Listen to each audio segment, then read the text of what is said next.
it's a great and desperate adventure for all the players. It has elements of addiction, it has elements of sacrifice. You're not part of the King's Guard. The great thing about Hunted is that nobody is what they appear, and in fact even our heroes don't know themselves until they're pushed over the edge of reason.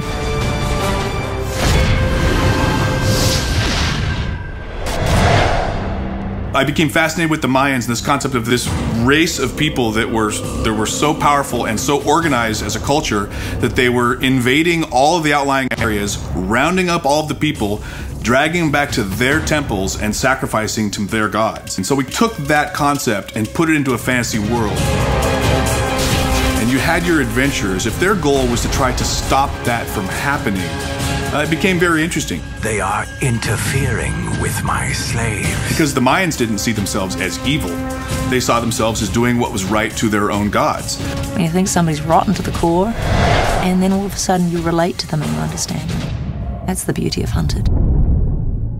So the characters are being led at the beginning of the game by Seraphine to try to solve this mystery. Let's start with a favor. Seraphine is a spirit guide who sets our heroes off on their quest. She is asking for the help of Caddoc and Allura to go on this mission, essentially for her, and save the humans from a terrible demise. The people are being taken, there's a strange liquid in the world, there's creatures addicted to it. And Seraphine's really encouraging the players to figure out what's going on and try to stop it from happening. My physical body is on the move, and I fear many humans will be slaughtered.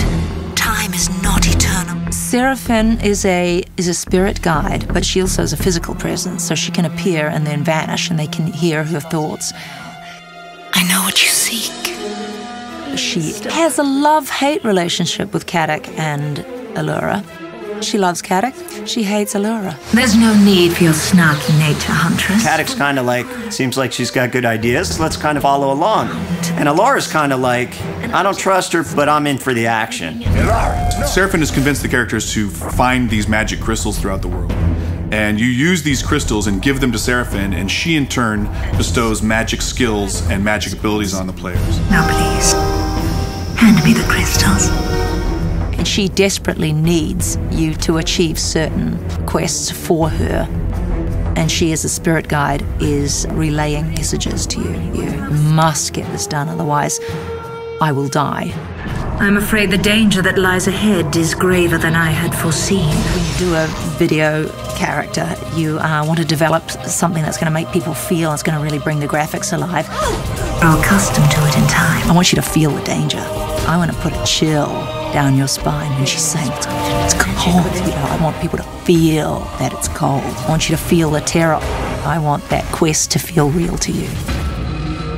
Oh, you must trust me. The sooner we put an end to this Anurin, the better. The more you unravel the mystery, the more you get sort of a different angle on what you were being told to do and why. There's plenty of clues along the way, and we very delicately place those throughout the world. They'll get to the end of a level and discover what they thought was true is not quite true, it's a little bit different. Caddoc and Allura go through many terrible travails, and they're terribly sorry at some point that they ever began this quest, but there's nothing for it now. The die has been cast. There, more prisoners. It's kind of like a movie. Once you get to the end and you look back at all the clues that you're given, you're going to go, oh, now this makes complete sense. That's what that was. The end is literally soul-destroying for somebody. I'm not going to say who. And the cycle will continue.